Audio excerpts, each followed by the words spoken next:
అందరికీ నమస్కారం. ఇవాళ ఒక మంచి రోజు అక్షయ తృతీయ. అక్షయ తృతీయలో మీరు ఏది కొన్నా కూడా మంచిగా ఉంటుంది. దానివల్లే గోల్డ్ చాలామంది కొంటారు. మీ వల్ల అయిందంటే అట్‌లీస్ట్ 1 గ్రామ్ గోల్డ్ అయినా కొనండి.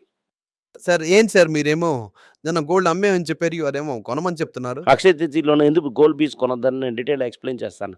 విష్ణువు ఉన్నారేమో క్వెషన్ అడుగుతారు. నేను బదులు చెప్తాను దానికి. నమస్కారం సార్. నమస్కారం. ఓకే. ఇప్పుడు ఫస్ట్ చూసానంటే టీసీఎస్ తనకు రిజల్ట్స్ వచ్చింది Q4. వాళ్ళ తనకు ప్రాఫిట్ ఏమో 12.4 ఇయర్ ఆన్ ఇయర్. తనకేమో విప్రో తనకు ప్రాఫిట్ ఏమో 1.9% తగ్గింది. 12% టీసీఎస్‌లో పెరిగింది. విప్రోలో 2% తగ్గింది. వీళ్ళిద్దరూ అవుతున్నారు చాలా మేజర్ ప్లేయర్స్ ఇన్ ఐటీ. ఈ డిఫరెన్స్ ఎందుకు వస్తున్నది? ఎందుకు ఒక కంపెనీ పెరుగుతున్నది? టీసీఎస్ పెరగడానికి కారణం రూపీ వాళ్ళు డిప్రిషియేట్ అవ్వడం ఒక కారణం. అలాగైతే విప్రో కూడా జరగలదా సార్? 2 కారణం ఉన్నది. విప్రోకి మెయిన్ అవుతుంది డాలర్ రెవెన్యూ. విప్రోకి మెయిన్‌లీ డాలర్ రెవెన్యూ. ఓకే. టీడీఎస్‌కేమో 30-40% ఏమో యూరో అండ్ బ్రిటిష్ పౌండ్ కూడా ఉన్నది. బ్రిటిష్ పౌండ్ డాలర్స్ ఎగనెస్టే పడింది. సో, గెయిన్ అయింది. రూపీకి ఎగనెస్ట్ ఇంకా గెయిన్ అయింది. అదొక రీజన్. రెండవుతున్నది విప్రోలో మార్జిన్ కంప్రెషన్ అవుతుంది. Okay sir. ఎందుకంటే వాళ్ళ దగ్గర మార్జిన్స్ ఆర్ లోయర్. యూరోప్‌లో కూడా అంత కాంట్రాక్ట్ కూడా అంత లేదు. సో, వాళ్ళకి డాలర్ బేస్ రెవెన్యూ. వాళ్ళు ఇంకా గల్ఫ్‌లో కూడా చాలామంది ఉంచారు. ఓకే. ఆ కరెన్సీ ఏమో యూఎస్ డాలర్ కన్నా ఎక్కువగా ఉంది. సో, డాలర్ ఎక్స్‌పోజర్ ఎక్కువగా ఉండడం వల్ల ఈ దెబ్బ తగిలింది. ప్లస్ దాంట్లో కూడా మార్జిన్ కూడా తగ్గించారు. Okay sir. నెక్స్ట్ అవుతున్న టీసీఎస్‌లో సార్. మన రూపీ వాల్యూన్స్ ఉండడం వల్ల ఐటీ కన్సల్టేషన్ అంతా మన మేజర్‌గా ఉండడం వల్ల మనం కొంచెం డీప్‌గా క్వెషన్ అడుగుతున్నాను సార్. టీసీఎస్ ఏమో వాళ్ళకి డివిడెండ్ ఏమో టాటా సన్‌కి ఇవ్వాల్సింది తగ్గించారు. న్యూస్ వస్తున్నది. దాంట్లో లార్జ్ ఇన్వెస్ట్‌మెంట్ అది ఎయిర్ ఇండియా, ఎలక్ట్రానిక్ సెగ్మెంట్ అన్నారు. దాని సెగ్మెంట్స్ చేస్తామని చెప్తున్నారు. ఇప్పుడు టీసీఎస్ డివిడెండ్ టాటా గ్రూప్‌కి ఒక లెవెల్‌లో పడిందంటే ఇది ఓవరాల్ టాటా తరగ గ్రోత్‌ని స్పాయిల్ చేయదా? 12% తగ్గించారు. దానికి మధ్యనేమో 3 కంపెనీస్ సరిగైపోయాయి. టైటాన్ చాలా మంచిగా టర్నోవర్ అయింది. ట్రెంట్ కూడా టర్నోవర్ అనేది చాలా బాగా చేస్తున్నది. టాటా తనకు 2 ట్రైన్స్ ఉన్నారు. Tata commercial and Tata passengers. వాళ్ళు ఇద్దరు కూడా డివిడెండ్ ఇవ్వడం స్టార్ట్ చేసేసారు. టాటా స్టీల్ కూడా టర్నోవర్ ఉండేది. ఆ లాస్ ఉంది మిగతా దాంట్లో మ్యానుఫ్యాక్చర్ చేయడానికి చూస్తారు. ఓకే. It's fine. మీరు టైటాన్ చెప్పడం వల్ల టైటాన్‌లో ఒక క్వెషన్ సార్. స్టడ్డెడ్ జ్యువెలరీ, లో క్యారెట్ జ్యువెలరీ చాలా చేస్తున్నారు. 18, 16, 14 క్యారెట్ చేస్తున్నారు. 11 వరకు వచ్చేసారు. ఎంతగానో పీఈ ఎక్కువగా ఉన్నా కూడా ప్రజలు ఇంత రేటుకి గోల్డ్ డబ్బులు ఇచ్చి కొనడం లేదు. 18, 16, 14కేమో కొత్త మార్కెట్ ఓపెన్ అయింది. పెద్ద మార్కెటే ఓపెన్ అయింది. అప్పుడు ఇక పీఈ కొంచెం వాల్యుయేషన్ ఎక్కువగా ఉన్నా కూడా కొంచెం హయ్యే కాదు. సెంచురీలోనే ఉంది. 40, 50లో కూడా లేదు. 100 నాట్ అవుట్‌లో ఉంది. Correct sir. దానివల్లేమో వేడికే చూడాలి. కొత్తగా మార్కెట్ అవుతుంది సార్. కరెక్ట్. అది మిస్ అయిపోయింది. గుండు సూదే. హైలీ ఓవర్ వాల్యూడ్ స్టాక్ కొనండి. అది చాలా కాలం వరకు అలాగే ఉంటుంది. అది ఇంత సినారియోలో వర్కౌట్ అవుతుందో లేదో అని అడుగుతున్నాను సార్. ఇంకా అక్కడే ఉంటది. కొత్తగా ఒక మార్కెట్ వచ్చిందంటే ఆటోమేటిక్‌గా స్టాక్ ప్రైస్ పెరుగుతుంది కదా సార్. అవసరమే లేదు. మార్కెట్ ఔట్ ఆఫ్ ఫేవర్ పడిపోతది. ఇదంతా దగ్గరికి కూడా వెళ్ళకూడదు. అధికంగా కూడా టైటానే ఉన్నా కూడా ఎంత పెద్ద మార్కెట్ పెరిగినా కూడా గుండు సూదే రూ. 10 వస్తువు రూ. 7 దొరికిందంటే రూ. 10 వస్తువు రూ. 20 ఇచ్చి కొనకూడదు. గుండు సూదే. Okay sir. హెచ్‌డిఎఫ్‌సి తలకి Q4 బిజినెస్ అప్డేట్ వచ్చింది. బిజినెస్ రాలేదు. అప్డేట్ వచ్చిన దాంట్లో ఏంటి బ్రాస్ అడ్వాంటేజ్ ఏమో 12% ఇయర్ ఆన్ ఇయర్ ఇంక్రీజ్ అవుతున్న అవకాశం ఉంది. అలాగని చెప్తున్నారు. చాలా తక్కువ. ఎందుకంటే వాళ్ళు 20% బెంచ్ మార్క్. హెచ్‌డిఎఫ్‌సికి చూసాను ఒకరు ప్రాబ్లమ్ ఏంటంటే డిపాజిట్స్ ఏమో ఫాస్ట్‌గా గ్రోత్ అయిన టైం. 12% ఇంక్రీజ్ అయింది. అది సరిపోదు.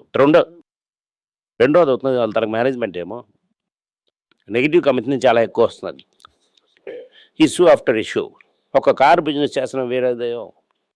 అలా దాంట్లో నేను డాటర్ పేరులో ఒక డీలర్‌షిప్ తీసుకున్నాను ఒక న్యూస్. అది 4, 5 ఇయర్స్ ముందు.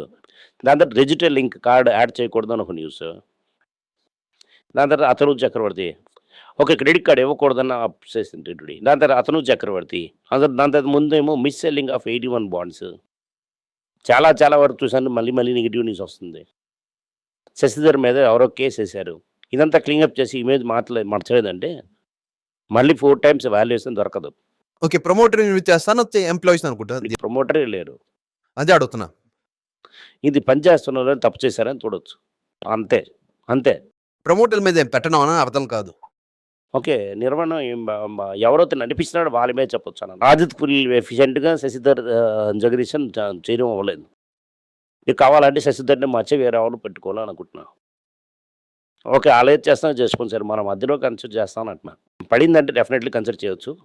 ఎస్పెషల్లీ బ్యాంక్ ఇలాంటి బ్యాంక్ అవుతాయి. బఫర్ తనకు American favourite American express bank లాగా ఇది చాలా బిగ్ టు ఫెయిల్ అవుతుంది. ఓకే. అది part of India's flow cone అని చెప్పొచ్చు. ఎంటైర్ స్టాక్ ఎక్స్‌చేంజ్ మెకానిజం వస్తుంది హెచ్‌డిఎఫ్‌సి. హెచ్‌డిఎఫ్‌సి బ్యాంక్ వస్తుంది. చాలా పెద్ద బ్యాంక్ టు ఫెయిల్. చాలా శీఘ్రంగా మంచి మేనేజ్మెంట్ వస్తుందని అనుకుంటున్నాం. Okay sir. ఇప్పుడేమో డిసెంబర్ 2025లోనేమో ఇండియా తరగా ఎకానమీ 4th లార్జెస్ట్ ఎకానమీ అని చెప్పారు న్యూస్ వచ్చింది. అలాగని ఒకళ్ళు చెప్పారు మనకి. ఊదారు మనకలాగా. కానీ రియాలిటీ ఏంటంటే మన reality 6th managed become 6th largest economy అని చెప్పొచ్చు. అదెలా సార్ 3 నెలలకు ఒకసారి మారుతుంది.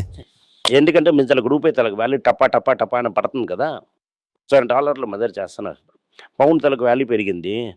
రూపాయి తలకు వాల్యూ పడింది. వాళ్ళు నువ్వు కింద పడాను వాళ్ళ మీదకి ఎక్కారు అంతే. నేనేం చెప్తున్నానంటే రూపాయి ₹60 వెళ్ళినప్పుడు కూడా ఓకే. మన్మోహన్ సింగ్ ఏమో ఇంత లెవెల్‌లో తగ్గించడం చేయలేదు. ఇప్పుడు రూపాయి ఏమో 80 నుంచి 90కి వెళ్ళలోని మనుషులేమో కింద దిగుతూనే ఉన్నారు. నెక్స్ట్ అవుతున్నది ఈ ముత్తూట్ ₹30 ఏమో షేర్‌కి డివిడెండ్ ఇచ్చారు sir. Life insurance, general insurance, health insurance segment insurance సెగ్మెంట్‌లో దిగుతున్నారు. ముత్తూట్ బ్రాక్ పై గోల్డ్.